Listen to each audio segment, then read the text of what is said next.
Thomas Blackwood stared out the floor-to-ceiling windows of his office, watching the city bustle 40 stories below. His reflection gazed back at him, gray hair at the temples, lines around his eyes that hadn't been there 5 years ago, and a perpetual frown that had settled in after Eliza's passing. The sprawling skyline of glass and steel seemed small compared to the emptiness he felt inside. His phone buzzed. It was his sister Catherine calling for the 3rd time that day. "I'm in a meeting," he lied, answering anyway. "No, you're not," Catherine replied. "Your assistant already told me you've been staring out the window for the past hour." Thomas made a mental note to speak with his assistant about loyalty. "What do you want, Kathy? Have you thought about what we discussed?" Her voice was gentle but persistent, the same tone she'd used since they were children when she wanted something from him.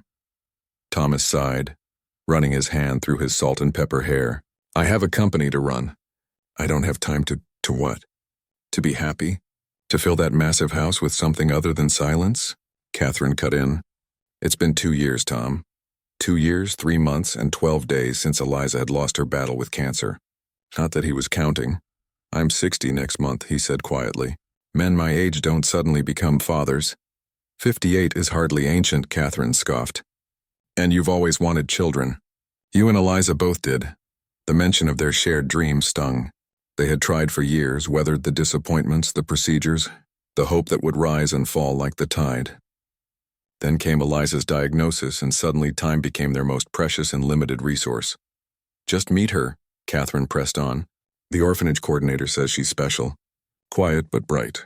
She's had a rough go of it, bounced around foster homes since she was 5. Thomas felt a twinge of something. Pity, perhaps, or recognition of a shared loneliness. "What's her name again?" "May," Catherine said, hope creeping into her voice now that he was asking questions. "She's 12. Originally from China, but she's been here most of her life." Thomas glanced at his calendar, already knowing it was empty of anything truly important. Board meetings and conference calls could be moved. He'd built his company from nothing. Surely that earned him the right to rearrange a few appointments? "Fine," he relented. "Set it up. But no promises, Kathy. That's all I'm asking," his sister said, the smile evident in her voice. "You won't regret this." After hanging up, Thomas buzzed his assistant. "Clear my schedule for Thursday afternoon. And get Diane from PR in here. I need to know what kind of press this might generate." His company was always in the spotlight, and the last thing he needed was to be portrayed as some rich man treating adoption like a publicity stunt. 3 days later, Thomas stood in his home's grand foyer, adjusting his tie for the 5th time. The house staff moved efficiently around him, preparing for the visitors. The mansion had been Eliza's pride and joy, a historic property they'd restored together. Now it felt like a museum, beautiful but lifeless.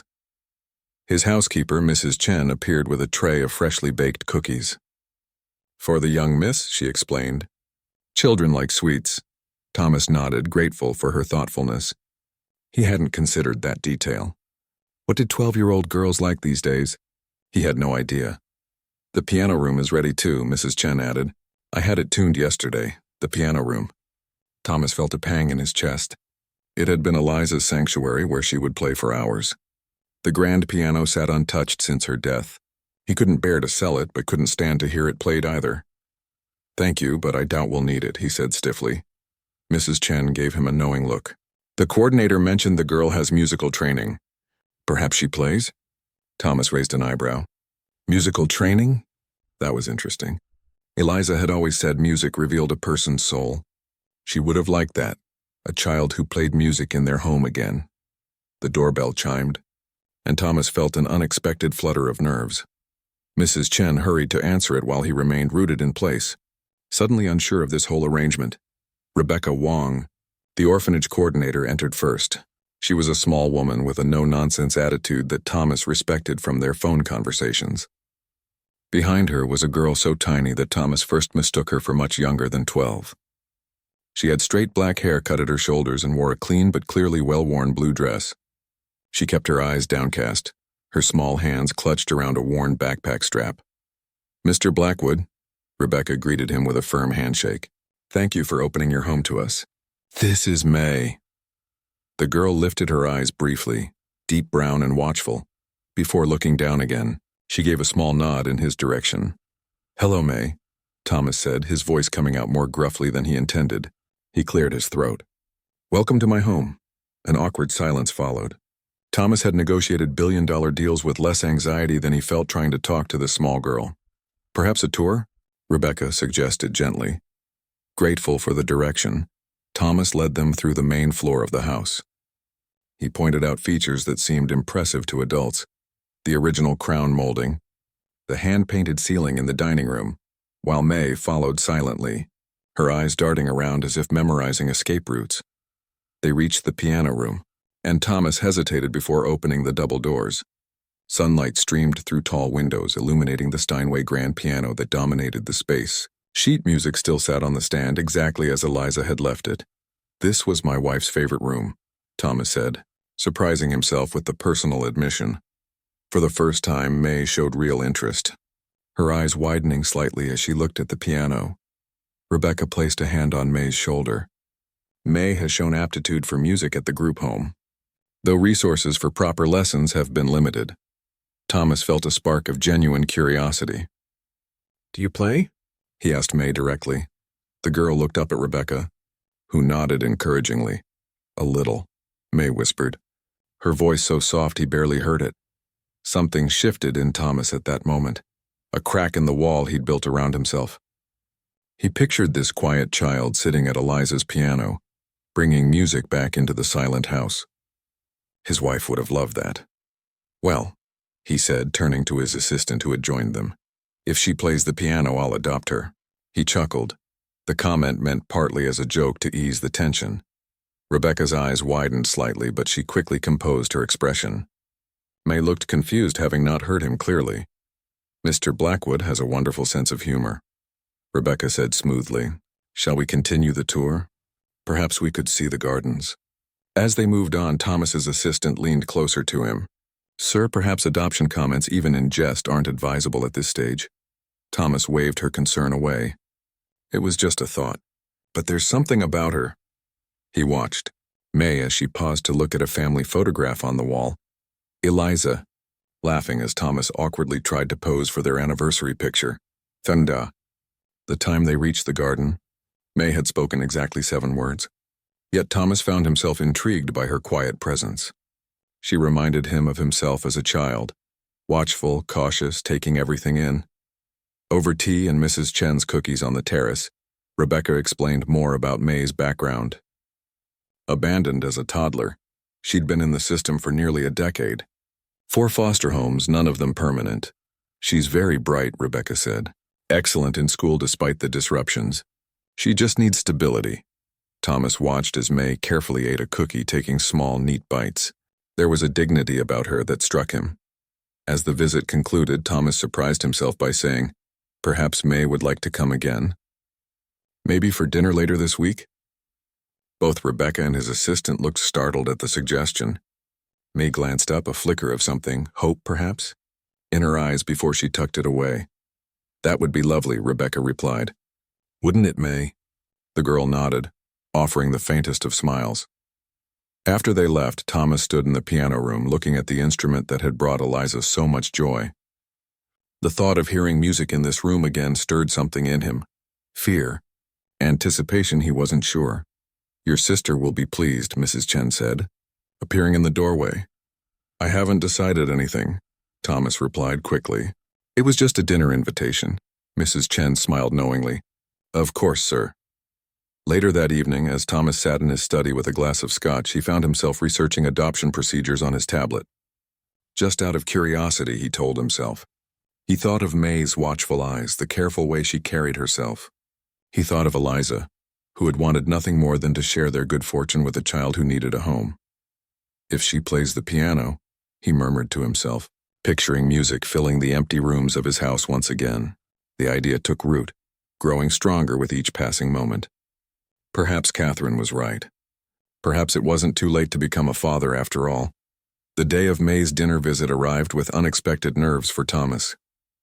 He found himself checking his watch repeatedly throughout his meetings, his mind wandering from quarterly projections to wondering what food a 12-year-old might enjoy. By 3 o'clock, he'd instructed his driver to take him home early, something that hadn't happened in years unless he was ill. "Cancel my calls for the evening," he told his assistant as he gathered his things. "Unless it's an emergency." "Of course, sir," she replied, hiding her surprise poorly. "And shall I tell the board members you'll reschedule tomorrow?" Thomas paused. "Why would I do that? The dinner with the child is tonight, correct? I assumed you might want the morning to recover." Thomas frowned. "She's not a hurricane, Linda. She's a little girl." Linda nodded, though her expression suggested that in her experience, children and natural disasters shared certain qualities. At home, Thomas found his housekeeper in a flurry of activity. Mrs. Chen had apparently taken it upon herself to prepare a feast. "What's all this?" Thomas asked, eyeing the multiple dishes being prepared. "I wasn't sure what the young miss would like," Mrs. Chen explained, adding spices to something that smelled delicious. "Children can be picky. My grandchildren change their favorite foods weekly." Thomas hadn't considered this complication. Perhaps we should have just ordered pizza. Mrs. Chen looked so horrified that Thomas immediately regretted the suggestion. "For a first proper dinner in this house, no. I've made simple options: chicken, noodles, vegetables, and chocolate cake for dessert." "All children like chocolate," Thomas nodded, grateful once again for her thoughtfulness. He wandered through the house, finding himself in the piano room. The instrument had been dusted and polished to a high shine. Fresh flowers sat in a vase by the window. Mrs. Chen had apparently thought of everything.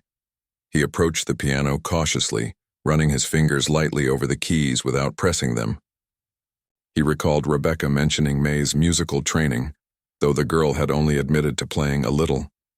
His comment, "If she plays the piano, I'll adopt her," had been impulsive, thoughtless really. But as the hour of her arrival drew closer, he found himself genuinely curious about whether she could play. The doorbell rang precisely at 6.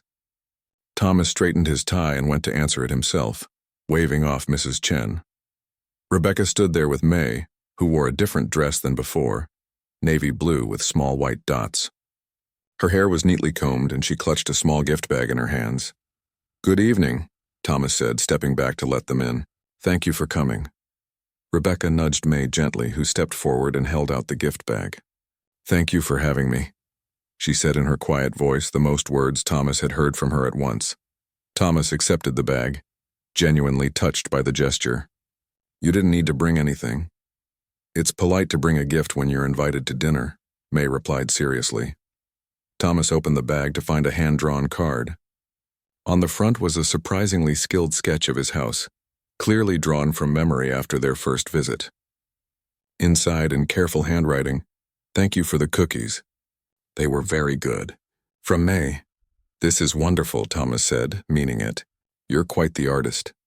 May looked down, but he caught the small smile that crossed her face. "May made it herself," Rebecca explained. "She spends a lot of time drawing." "Well, I'll have to show you my collection of art books after dinner," Thomas said. "My wife loved art. She always said she couldn't draw a straight line, but she had a wonderful eye for beautiful things." He led them to the dining room, where Mrs. Chen had outdone herself. The table was set with the good china, not the formal set they'd used for business dinners, but Eliza's favorite with the blue flowers around the edge. May's eyes widened at the spread of food. For a child who had grown up in foster care and group homes, Thomas realized this was probably overwhelming. "Please, sit anywhere you like," he told her. After a moment's hesitation, May chose the chair to his right, Eliza's old spot. The significance wasn't lost on Thomas, and he had to clear his throat before sitting down himself. Dinner began awkwardly, with Rebecca carrying most of the conversation. She talked about the other children at the group home, about May's school, about the community garden project they'd started.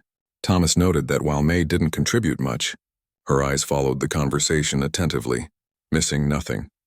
Halfway through the meal, Thomas decided to address her directly. "What subjects do you like in school, May?" She looked up from her careful eating. "Science," she answered after a moment. "And art, not music?" Thomas asked, remembering what Rebecca had said about her musical training. A flash of something, confusion, worry, crossed May's face, but Rebecca quickly interjected. "May hasn't had many opportunities for formal music education, but she shows natural ability." "Don't you, May?" The girl nodded. though Thomas thought the movement seemed mechanical. I played a keyboard at my second foster home, she offered quietly. They had one for their son, but he never used it. And you taught yourself? Thomas asked, genuinely curious. May nodded again. I found videos online. The foster mom said I could practice when everyone was out so it wouldn't bother anyone. Thomas felt a pang at the image of this small girl, teaching herself to play in secret moments of solitude. It struck too close to his own childhood, learning business by watching his father when no one thought he was paying attention. My wife was a concert pianist, he said, surprising himself with the personal disclosure. She played all over the world before we married. Even after, she would give small recitals for charity. Was she famous? May asked, her interest seeming genuine. Thomas smiled, warmed by the memory. In certain circles, yes. She could have been more famous if she'd wanted, but she preferred teaching to touring. She said connecting with students was more rewarding than applause from strangers. Did she teach you? May's questions were coming more freely now. She tried, Thomas admitted with a small laugh. I'm afraid I was a terrible student. Too impatient. But she did manage to teach me one simple piece that I can still fumble through. Mrs. Chen appeared then with the chocolate cake, momentarily distracting everyone. Thomas watched as May's eyes widened at the sight of the dessert, though she waited politely until everyone was served before taking a bite. The small sound of delight she made upon tasting the cake was the most childlike reaction he'd seen from her. For a moment, the careful, watchful girl disappeared, replaced by simply a child enjoying a treat. Thomas found himself smiling. After dinner, Rebecca excused herself to make a phone call, leaving Thomas and May alone in the sitting room. The silence between them should have been uncomfortable, but somehow it wasn't. Would you like to see the piano? Thomas asked finally. May nodded, following him to the piano room. The evening light cast a golden glow over the instrument. Thomas opened the lid and gestured to the bench. Would you like to try it? May approached cautiously as if the piano might bite. She sat on the edge of the bench, her feet barely reaching the pedals. Her small hands hovered over the keys. It's okay, Thomas encouraged. No one will mind the noise. May pressed one key, then another, seeming surprised by the rich sound of the well-maintained instrument. She placed both hands in position and began to pick out a simple melody. Twinkle, twinkle, little star. The notes were hesitant, with a few mistakes, but recognizable. Thomas felt a wave of emotion watching her. This was nothing like Eliza's confident, masterful playing, but there was something deeply moving about this child bringing sound back to the silent piano. When she finished, May looked up at him uncertainly. That's all I know how to play properly. It was lovely, Thomas said, meaning it. He sat down beside her on the bench, leaving plenty of space between them. Would you like me to show you the piece my wife taught me? May nodded, watching intently as Thomas placed his hands on the keys. He hadn't played since Eliza died, and his fingers felt stiff and clumsy. The simple melody of Heart and Soul came out uneven, with several wrong notes, but he pushed through to the end. That's it, he said with a self-deprecating smile. Not very impressive, I'm afraid. I like it, May said. Could you teach it to me? The question caught Thomas off guard. Yes, I suppose I could try, though I'm not much of a teacher. For the next few minutes, he showed her where to place her fingers, guiding her through the simple pattern. She picked it up quickly, her small face intense with concentration.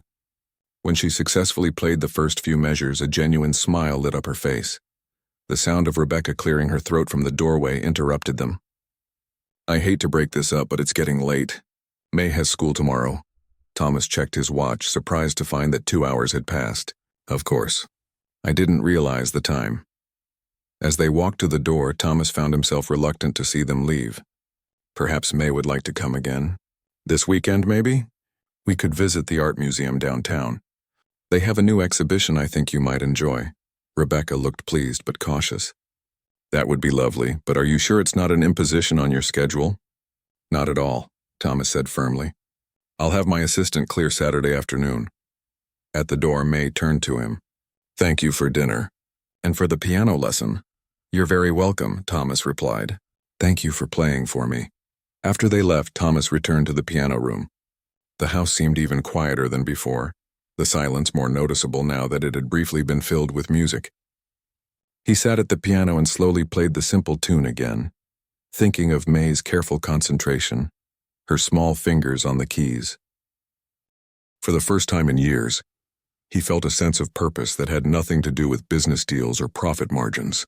The piano, which had been a shrine to his grief, now held a different kind of memory, one that pointed toward the future rather than the past.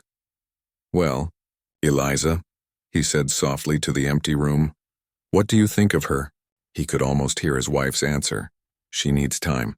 "And so do you." Thomas closed the piano lid gently. Saturday suddenly seemed very far away. Over the next few weeks, May became a regular visitor at Thomas's home. Their Saturday afternoons at the art museum had become a tradition, followed by dinner and what Thomas had come to think of as their piano time. Each visit, May seemed to relax a little more, her quiet voice growing slightly louder, her rare smiles coming more frequently. Thomas found himself looking forward to these visits more than he cared to admit. He'd even started leaving the office early on Fridays to ensure everything was perfect for her arrival. His sister Catherine was delighted by this development, though she was careful not to push too hard. "You seem different," she remarked over lunch one day.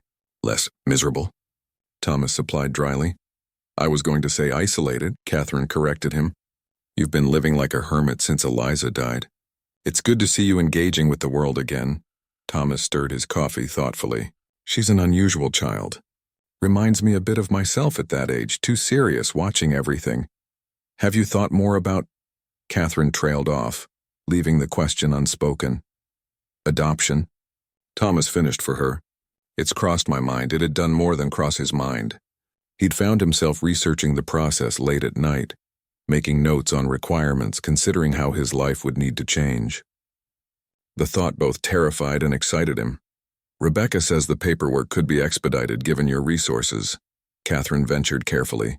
"May's been in the system too long already." Thomas frowned. "I won't use money to cut corners.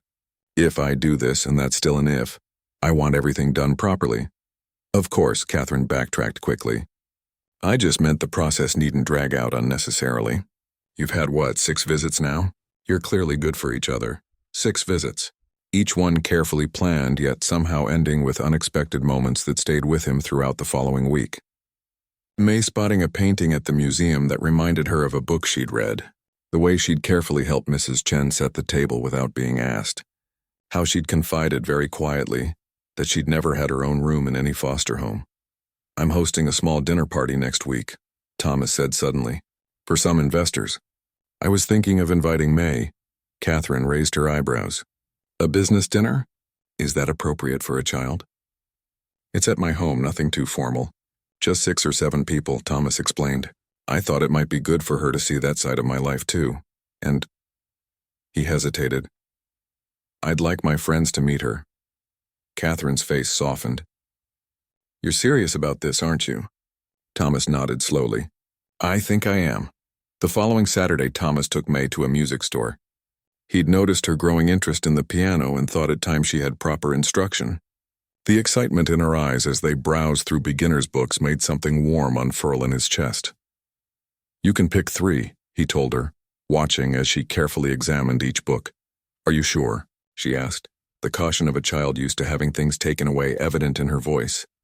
"Absolutely," he assured her, "and we'll get you a proper teacher too. Someone who can come to the house once a week." May clutched the books to her chest, her expression a mixture of disbelief and joy. "Thank you," she whispered. On the drive home, she asked, "Did your wife teach many students?" "Quite a few," Thomas replied, memories washing over him. "Some went on to become professional musicians themselves. She had a gift for teaching." "What was her name?" May asked, and Thomas realized he'd never actually told her. "Eliza," he said, the name still causing a pang even after 2 years. "Eliza Marie Blackwood." May nodded seriously. "That's a beautiful name."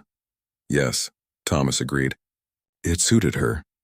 "I never knew my mother's name," May said suddenly, staring out the window. "My file just says parent unknown." Thomas gripped the steering wheel tighter, unsure how to respond to such a stark statement. "I used to make up names for her," May continued softly. "Different ones depending on how I felt that day." "What name did you pick today?" Thomas asked gently. May thought for a moment. "Today I think her name is Joy." Something caught in Thomas's throat. "That's a good name," he managed. When they arrived home, Mrs. Chen greeted them with news that the piano tuner had come and gone. All ready for the party next week, she reported. And I've prepared a room for May to stay overnight after the dinner, if that's all right with everyone. Thomas had discussed this with Rebecca already, but seeing May's surprised expression, he realized he hadn't mentioned it to her. I thought you might like to stay over after the dinner party, he explained. It will run late, and this way you won't have to travel back to the group home at night. Unless you'd prefer not to. I can stay here? Overnight? May asked, her voice tinged with wonder. If you'd like to, Thomas confirmed. Mrs. Chen has prepared the blue bedroom for you.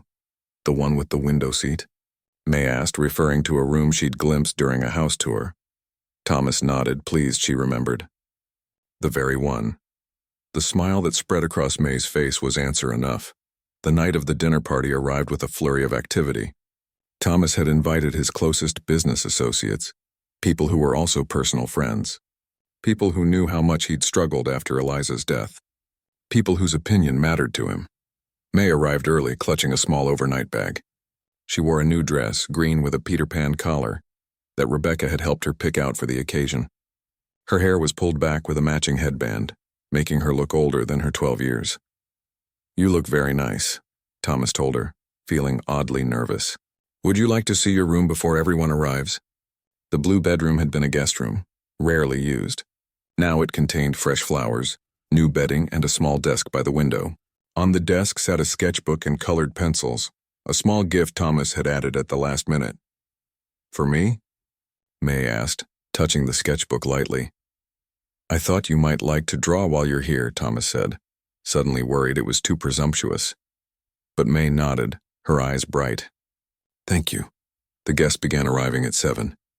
Thomas introduced May to each one, noticing how she maintained eye contact and offered a small handshake just as he'd suggested. His friends responded warmly, clearly curious about this child who had somehow become part of Thomas Blackwood's closely guarded life. Dinner went smoothly, with conversation flowing easily. Thomas noticed how May observed everyone, taking in the adults' interactions with those watchful eyes of hers. She spoke only when spoken to, her answers polite but brief. After dinner, they moved to the sitting room for coffee and dessert. Thomas's friend David, who had known Eliza well, asked the question Thomas had been both expecting and dreading. So, Thomas, is this a temporary arrangement, or are we looking at a more permanent situation here? The room quieted, all eyes turning to Thomas, including May's. Thomas cleared his throat. May and I are still getting to know each other, he said carefully. But yes, I am considering adoption. He hadn't actually said those words aloud to May before, and he watched her face closely for a reaction. Her expression remained carefully neutral, but he thought he detected a flicker of hope in her eyes. Patricia, David's wife, smiled broadly. That's wonderful news. Eliza would be so pleased. She always wanted children, added Richard, Thomas's oldest friend and business partner. She told me once that your house needed small footsteps to make it truly a home. Thomas nodded, the memory bittersweet. She did say that. Will you play something for us, May? Patricia asked suddenly. Thomas mentioned you're learning piano. Thomas tensed. May had been practicing diligently with her new books, but she was still very much a beginner. He hadn't intended to put her on the spot like this. Oh, I don't think, he began, but stopped when May stood up. Okay, she said quietly. Everyone followed her to the piano room, settling into the various chairs and sofas. Thomas sat closest to the piano, hoping to provide moral support. I'm still learning, May warned them, sitting down at the bench. We're all friends here, Richard assured her kindly. No pressure. Thomas smiled encouragingly as May positioned her hands on the keys. She began to play the simple tune she'd been practicing, Ode to Joy simplified for beginners. Her playing was hesitant but earnest, with only a few minor mistakes.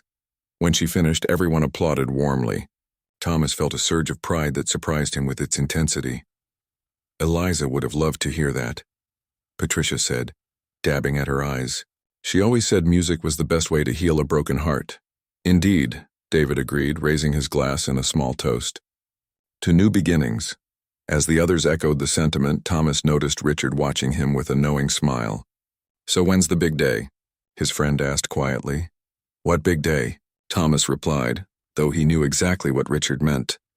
The adoption, of course. Don't tell me you haven't already started the paperwork, Thomas sighed. It's complicated, Richard. There are home studies, background checks, all of which you'll pass with flying colors, Richard interrupted. I haven't seen you this alive in 2 years, Thomas. That little girl has brought you back to us. Before Thomas could respond, Patricia called out, Speech, Thomas. Tell us how this all came about. Suddenly, the center of attention, Thomas stood awkwardly. Well, it was actually my sister Catherine's idea initially. She thought... He paused, gathering his thoughts. She thought it was time I stopped living in the past. He glanced at May, who was still seated at the piano, watching him intently. When I first met May, I made a rather thoughtless joke. I said, if she plays the piano, I'll adopt her. Thomas admitted with a self-deprecating smile. Little did I know then how much music would actually become part of our connection. The group chuckled appreciatively, but Thomas noticed May's expression change. Her eyes widened and something like understanding or perhaps alarm flashed across her face. The truth is, Thomas continued, unaware of May's reaction, getting to know May these past few weeks has been one of the most rewarding experiences of my life. And yes, while we're still taking things one step at a time, I do hope that someday soon she might consider becoming a permanent part of this family. Applause broke out, along with a few teary smiles. But when Thomas looked back toward the piano, May was gone. Thomas excused himself from his guests and went looking for May. A quick search of the main floor revealed nothing, so he headed upstairs, taking the steps 2 at a time. At the door to the blue bedroom, he paused, suddenly uncertain. Should he knock? Give her space? He had no experience with upset children, or any children for that matter. He opted for a gentle knock. May, are you in there? Silence greeted him. He tried again. May I come in? A muffled okay finally came from behind the door. Thomas entered slowly, finding May sitting on the window seat, knees pulled up to her chest, staring out at the darkened garden below. Are you all right? Thomas asked, keeping his distance. You left rather suddenly. May didn't look at him. Did you only want me because I might play the piano? The question hit Thomas like a physical blow. What? No, of course not. You said it downstairs. You told everyone, if she plays the piano, I'll adopt her. May's voice was flat, her eyes still fixed on the window. Was that the test? To see if I was good enough? Thomas felt sick. How could he have been so careless? May, that was a thoughtless joke I made when we first met. Before I even knew you. She finally turned to look at him, her eyes searching his face. But you said it again tonight. Like it was still true? Thomas moved closer, sitting carefully on the edge of the window seat. I was trying to make a self-deprecating joke about how stupid I was when we first met. I didn't mean it as a condition. Not then, and certainly not now. May looked down at her hands. I'm not very good at piano. I only started learning a few weeks ago. Your wife was a professional. I'll never be as good as her. The comparison to Eliza caught Thomas off guard. No one expects you to be, he said gently. Least of all me. But that's why you want me, isn't it? To bring music back to your house? May's voice wavered slightly. Because she's gone? Thomas chose his next words carefully, understanding the weight they carried. When Eliza died, I shut down that part of my life. The music, the joy, all of it. The piano room became a shrine I couldn't bear to disturb. He took a deep breath. Yes, hearing you play brought something back that I thought was lost forever. But May, it's not because you play like her or could replace her. It's because you helped me remember that life goes on, that it's okay to find new joy. May's expression remained guarded. So if I stopped playing piano tomorrow, you'd still want to adopt me? Yes, Thomas said without hesitation. Whether you play piano or paint pictures or decide to become a scientist or never find a specific talent at all, none of that matters to me.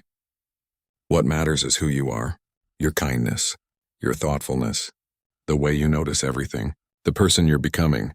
May seemed to consider this, her shoulders relaxing slightly. Why did you tell everyone downstairs that you want to adopt me? You never told me that directly.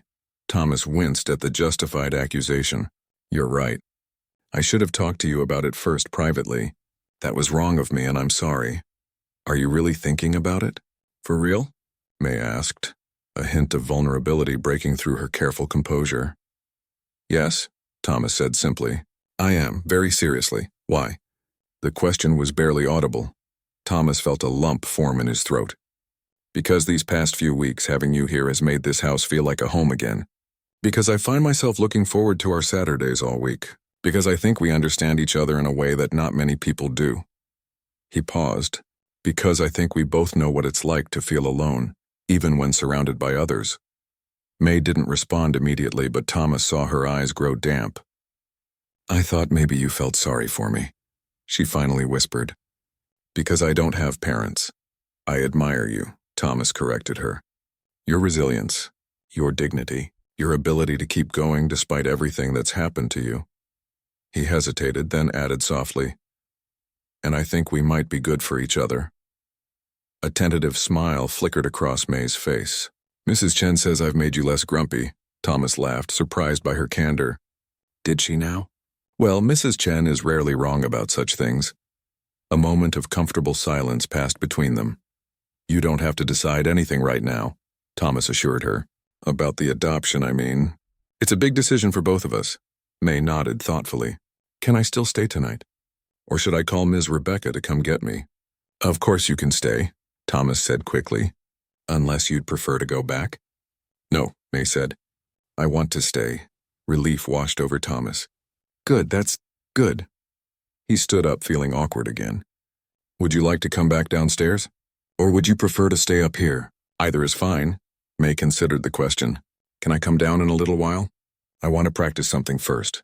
Thomas nodded, curious but not wanting to pry. Take all the time you need. I'll let everyone know you're okay. Downstairs, his friends were chatting in the sitting room, their concerned expressions lifting when Thomas appeared. Everything all right? Patricia asked gently. Yes, Thomas said. Just a small misunderstanding. She'll be down shortly. Children are complicated creatures, David said with the authority of a father of 3. Even at the best of times. Richard clapped Thomas on the shoulder. Welcome to parenthood, my friend. It only gets more complicated from here. The conversation shifted to other topics, but Thomas found himself glancing toward the staircase every few minutes. After about 20 minutes, he heard the soft sound of piano keys from the other room. I believe we're being summoned, Patricia said with a smile. They all moved to the piano room, where May sat at the bench, her back straight, her expression serious. When everyone had settled, she took a deep breath. I'd like to play something, she announced, her voice steadier than Thomas had ever heard it. I've been practicing it in secret. It's not perfect yet, but we'd love to hear it, Thomas encouraged her.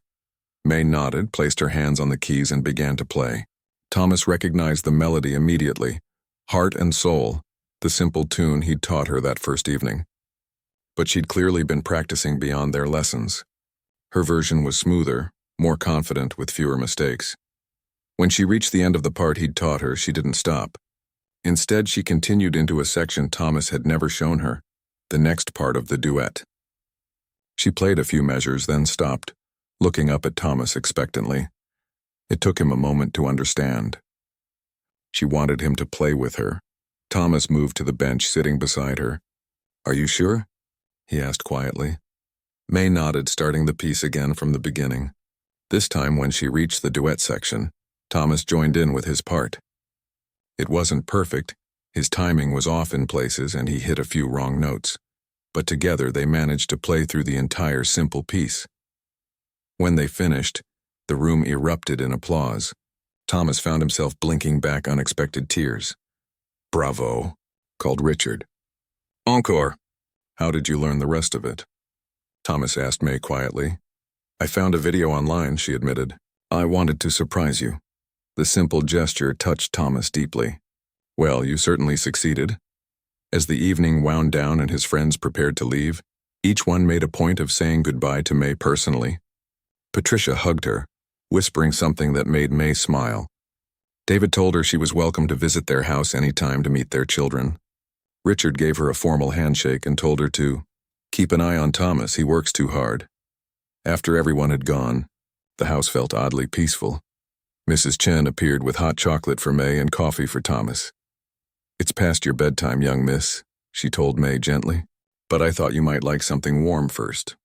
They sat in the kitchen, the formal dining room abandoned for the cozier space where Mrs. Chen usually ate her meals.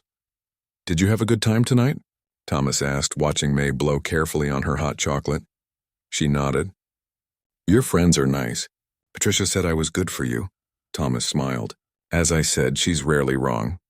She also said she'd take me shopping for proper clothes if you adopt me, May added, a hint of mischief in her eyes. She said men don't know anything about girls' fashion. Thomas laughed. She's definitely right about that. A comfortable silence fell between them as they finished their drinks. Finally, May asked the question Thomas had been waiting for. What happens next? With the adoption, I mean. Thomas leaned forward, elbows on the table. Well, if it's something you think you might want, I would talk to Rebecca about starting the formal process. There would be interviews, home studies, paperwork. It would take some time. How long? May asked. A few months, probably, Thomas admitted. But you could visit more often during that time. Maybe stay weekends. Get used to being here. May considered this. And then I would live here? All the time? That's the idea, Thomas confirmed. This would be your home. Permanently. And you would be. May trailed off, seemingly unable to finish the sentence. Your father, Thomas supplied softly. If that's what you want. May traced the rim of her empty mug with one finger. I've never had a father before. Not one I can remember anyway. I've never been one before, Thomas pointed out. We'd have to figure it out together. May nodded slowly. I think I'd like to try. Something expanded in Thomas's chest. Hope, perhaps, or the beginning of joy. I'd like that too. Later, after showing May to her room and ensuring she had everything she needed for the night, Thomas stood in the hallway listening to the unfamiliar sounds of another person in his home.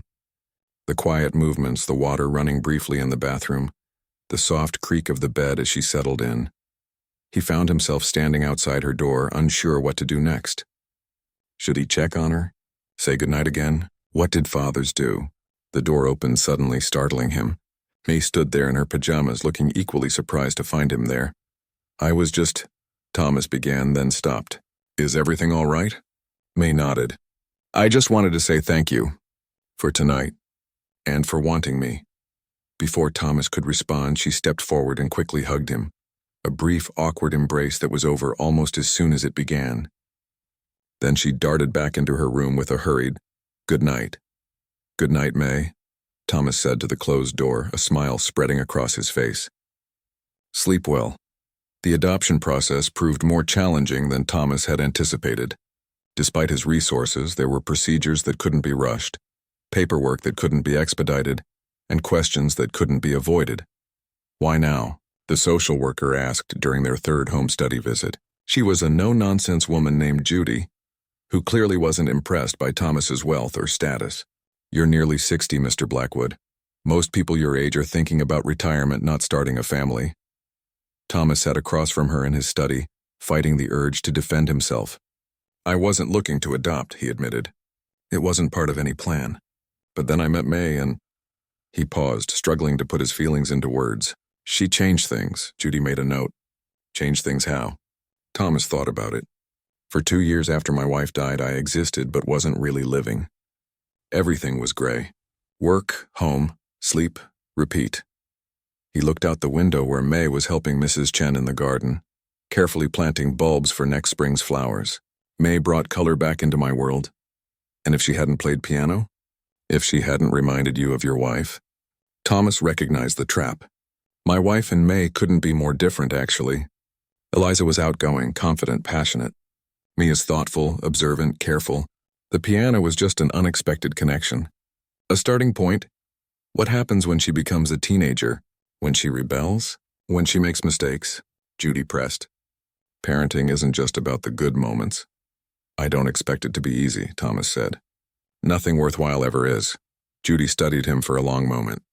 For what it's worth, Mr. Blackwood, I think you mean that. The summer turned to fall and fall to early winter. May began staying at Thomas's house every weekend, her small presence gradually expanding to fill more spaces.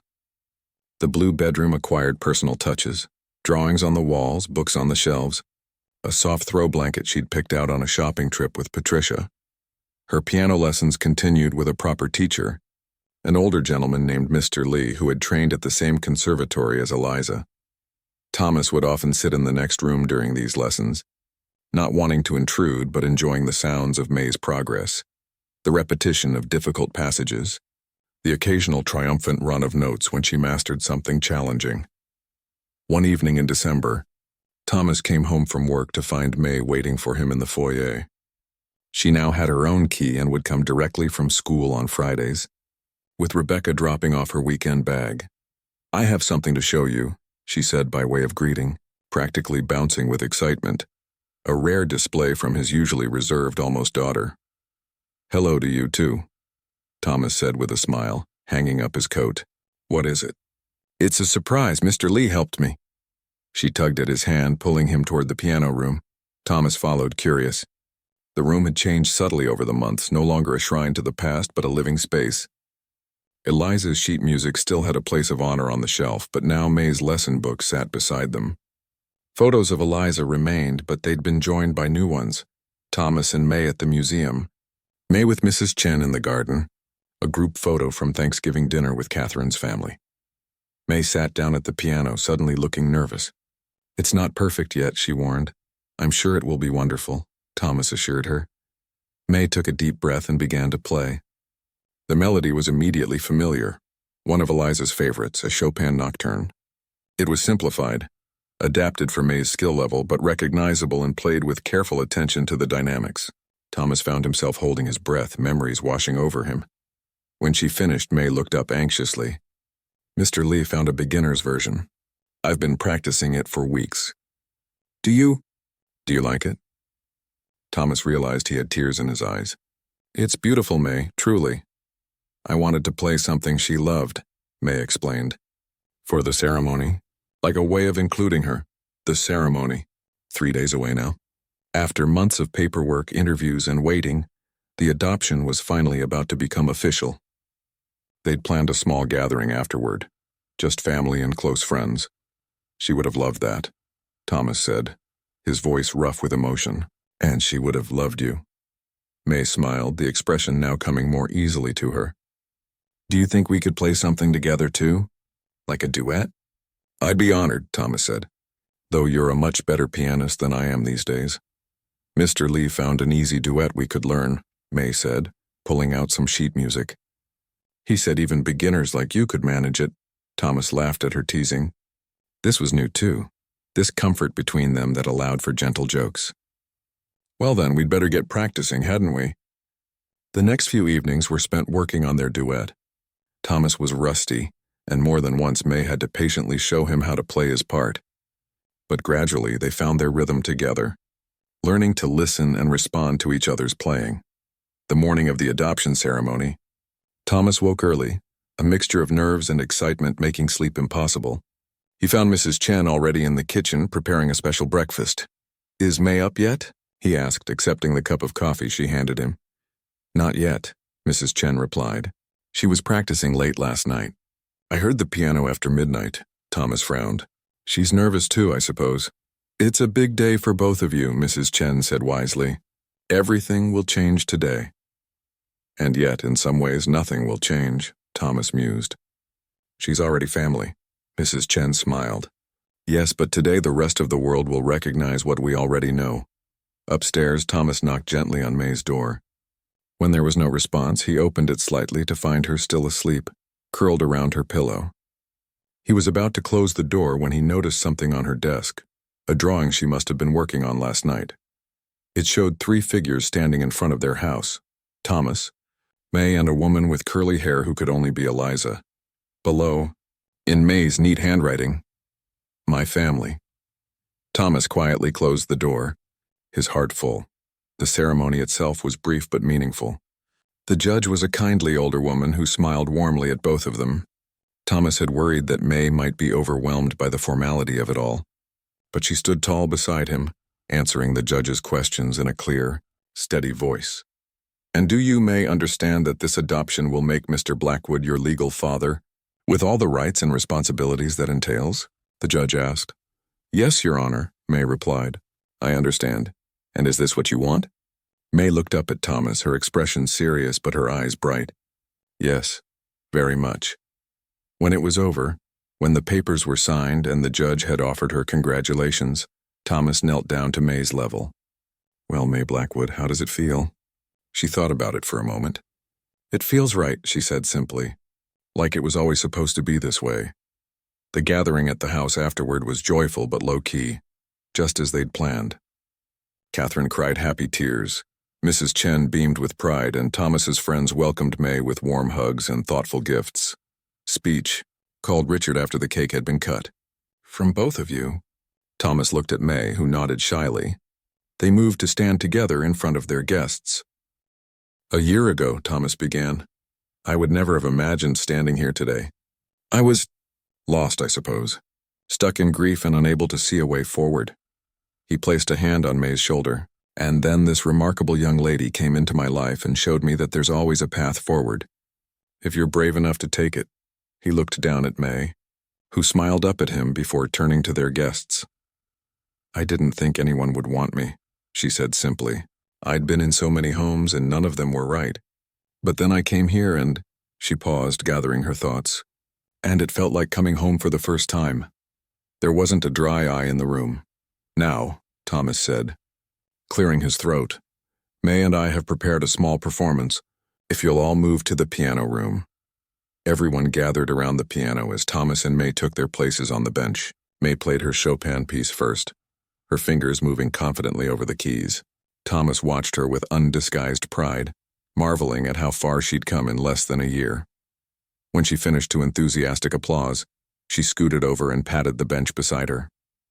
Thomas sat down, placing his hands on the keys beside hers. Ready? He asked. May nodded. Ready. Together they began to play their duet. It wasn't perfect. Thomas missed a few notes, and they fell out of sync once or twice. But they found their way back to each other, the melody weaving between them, creating something new and beautiful from their imperfect parts. As they played the final notes, Thomas looked at the photographs on the piano. Eliza smiled out from one frame, while beside it sat a new one taken just that morning. Thomas and May outside the courthouse, their first official photo as father and daughter.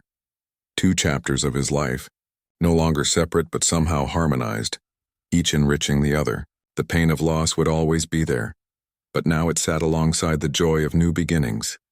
That was wonderful, Catherine said when they finished, wiping away tears. We're still learning, May replied, exchanging a smile with Thomas. That's what families do, Thomas said softly. They learn together. Later that evening, after the guests had gone and the house was quiet, Thomas found May in the piano room, not playing but simply sitting on the bench, looking at the photographs. Happy? He asked, joining her. Yes, she said, leaning against his side. Are you? Thomas put his arm around her shoulders. More than I ever thought possible again. Do you think she would have liked me? May asked, looking at Eliza's picture. She would have loved you, Thomas said with absolute certainty, almost as much as I do. May looked up at him, her eyes bright. I love you too, Dad. It was the first time she'd called him that. The word hung in the air between them, new and precious. Thomas hugged her close, his heart too full for words. Outside, snow had begun to fall, coating the garden in white.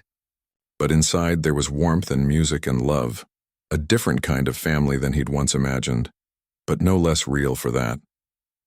Sometimes life's most beautiful melodies come from the most unexpected places.